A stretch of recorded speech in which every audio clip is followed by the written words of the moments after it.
पण ते देणार आहेत आणि त्यांच्या विरोधात त्या काळामध्ये मंडलिक साहेब होते, तेवढा मोठा मी काही नाही. आणि ते आले तर निश्चितपणानं स्वागत आहे, कारण हे सगळं शाहू महाराजांना निवडणुकीला उभारायचं षडयंत्र त्यांचंच आहे. मग शाहू महाराजांची इच्छा होती का नाही मला माहिती नाही, पण पवारसाहेबांना कदाचित जुना राग कुठला काढायचा असेल, काय म्हणून त्यांनी त्यांना उभा केले मला माहिती नाही. आणि जर तसा त्यांना रागच काढायचा असेल तर जनतासुद्धा त्याची वाट बघायला लागली. म्हणून मी मुद्दाम तुम्हाला नम्रपणाने सांगितलं, आता त्याला शोध घेत बसला तर माझी निवडणूक संपून जाईल.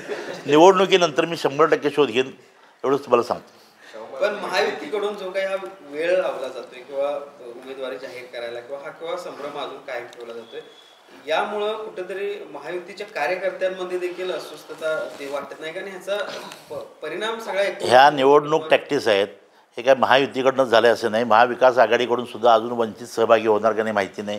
त्यांच्याही उमेदवार घोषित व्हायचे आहेत आणि निवडणुका आज आचारसंहिता लागल्यानंतर उद्यापर्यंत निवडणुका जाहीर होतील आणि तातडीनं आता मला वाटते 70-80% काम पूर्ण झालं असते, तातडीनं ते उमेदवार घोषित होतील. या निवडणुकीत पुन्हा एकदा शरद पवार आहेत ते प्रचाराला येऊ शकतात आणि मंडलिक आणि शरद पवार इतिहास तुम्हाला पण माहिती आहे आणि त्याची पुनरावृत्ती आता होणारी निवडणूक आहे. शरद पवार साहेब देशाचे मोठे नेते आहेत, आम्ही त्यांना नेहमीच मानतो. पण ते देणार आहेत आणि त्यांच्या विरोधात त्या काळामध्ये मंडलिक साहेब होते, तेवढा मोठा मी काही नाही. आणि ते आले तर निश्चितपणानं स्वागत आहे, कारण हे सगळं शाहू महाराजांना निवडणुकीला उभारायचं षडयंत्र त्यांचंच आहे. मग शाहू महाराजांची इच्छा होती का नाही मला माहिती नाही, पण पवारसाहेबांना कदाचित जुना राग कुठला काढायचा असेल, काय म्हणून त्यांनी त्यांना उभा केले मला माहिती नाही. आणि जर तसा त्यांना रागच काढायचा असेल तर जनतासुद्धा त्याची वाट बघायला लागली.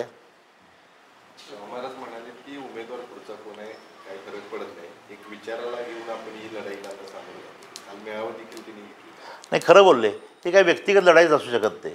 ही 2 आघाड्यांची लढाई असेल. आमची आघाडी देशामध्ये सत्तेवर जाणार का तुमची आघाडी जाणार, हीच लढाई आहे.